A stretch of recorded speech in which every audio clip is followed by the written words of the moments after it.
नमस्कार बंधुरा आमार चैनल आपनादेर सबाइके स्वागत। आज आमी एई प्रतिमार शाड़ी एवं बडिते दोमाटी करब।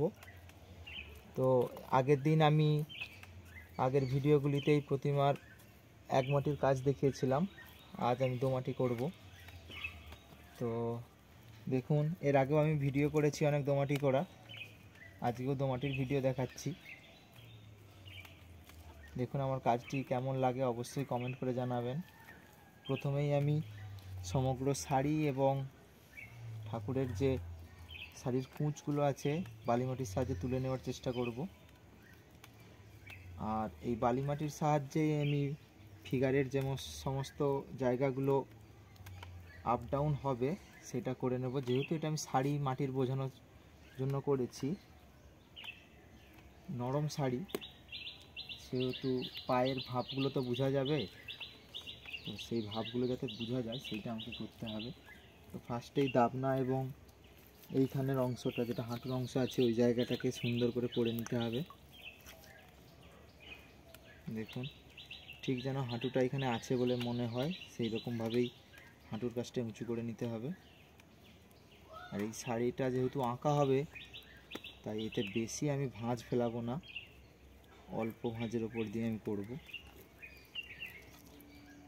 এইভাবে হাঁটুর অংশটি হাঁটুর মতো করেই করব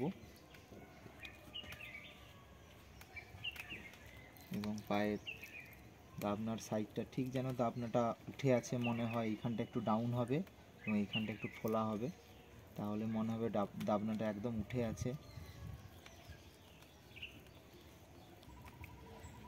এই অংশটিকে একটু সুন্দর করে ফোলা করে রাউন্ড করে রাখবো, যাতে পা যে এইখানটায় অবস্থিত আছে সেটা যাতে বোঝা যায়।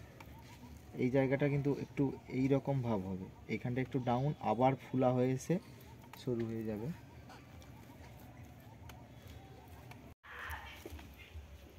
যেহেতু এই শাড়িটা ধুতির মতো তাই আমাকে অল্প দু একটা কিন্তু ভাঁজ আমাকে দেখাতে হবে, নাহলে কিন্তু শাড়িটা দেখতে সুন্দর লাগবে না। সেই জন্য আমি মাটি দিয়ে আগে করে নেওয়ার পর একদম হালকা হালকা দু তিনটে ভাঁজ, ওপর দিকে কি বিশেষ নয়, নিচের দিকে আমি করে দেখাবো।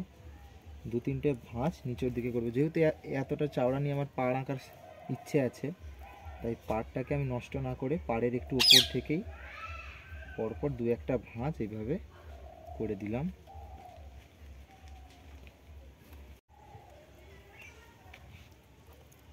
এই দিকের পাটিকেও আমি একইভাবেই বালিমাটি করব।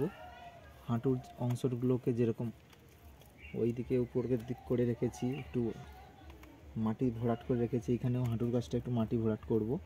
এবং যেহেতু এখানে পায়ের উপর দিয়ে আঁচল গেছে, যে সমস্ত অংশগুলোকে একটু হাইলাইট করতে হবে সেইগুলোতে একটু মোটা করে কাদা দিয়ে আমি হাইলাইট করে নেব, এতে অনেকটা সুবিধা হবে। দেখুন ফার্স্টে আমি আঁচলের যে ভাবটা আছে একটু মাটিতে হাইলাইট করে নিচ্ছি।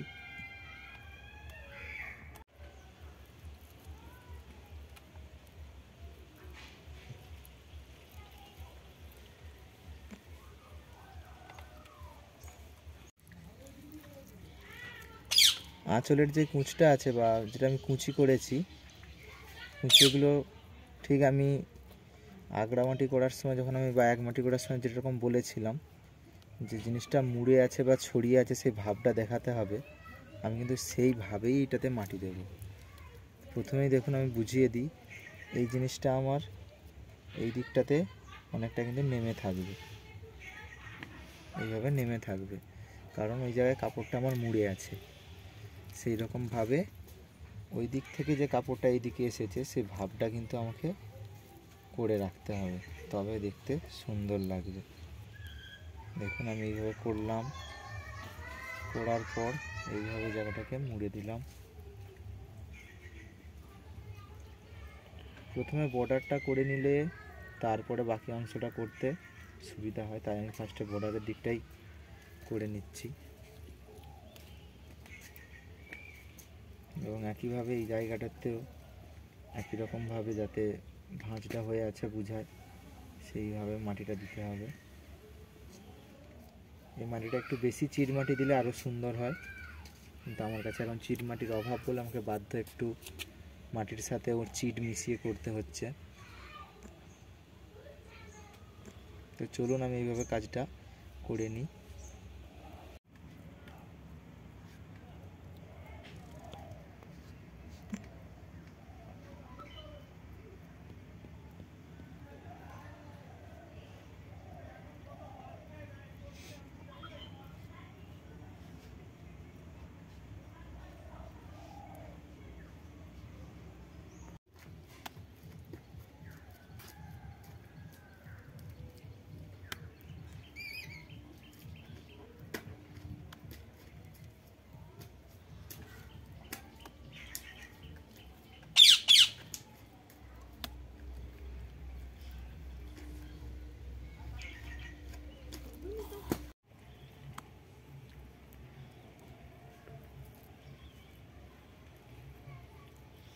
একই সাথে আমি ফিগারটাও গড়ে নিচ্ছি যাতে কাপড়টা সুন্দরভাবে পরতে পারি।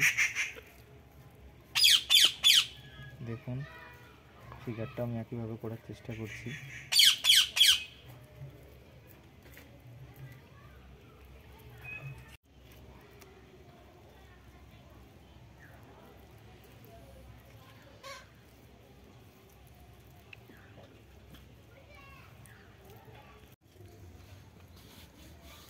পরবর্তী কাজ আমি যেটা করব, সমগ্র প্রতিমাটিকে যেভাবে নর্মাল প্রতিমায় আমি বালিমাটি করার পর কাপড় দিয়ে পরিষ্কার করি, সেইভাবেই কাপড়টাকে বুলিয়ে বুলিয়ে প্রতিমাটাকে আমি পরিষ্কার করে নেব।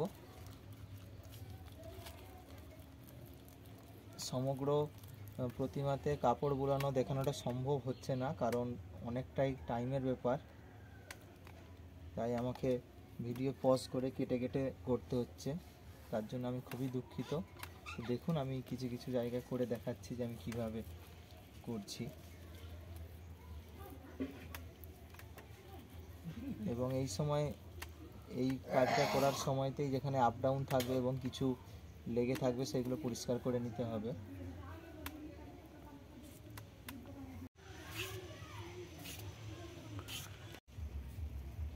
পরিষ্কার আমি করে নিয়েছি। পরবর্তী কাজ আমার এটাকে সুন্দরভাবে ব্রাশ বুলিয়ে রেডি করে নেওয়া। তো চলুন আমি ব্রাশ বুলিয়ে নিই পুরোটাই। তবে ব্রাশ বুলানোর সময় এই সমস্ত জায়গাগুলোকে হালকা করে হাতের সাহায্যে একটু পাতলা করে দিলে আরও দেখতে সুন্দর লাগবে। তো চলুন আমি ব্রাশটা বুলিয়ে নিই।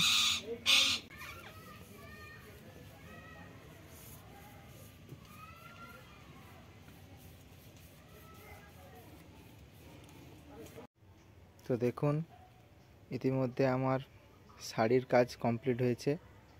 তো আমি বিনাটাও একইভাবে দোমাটি করে নেব।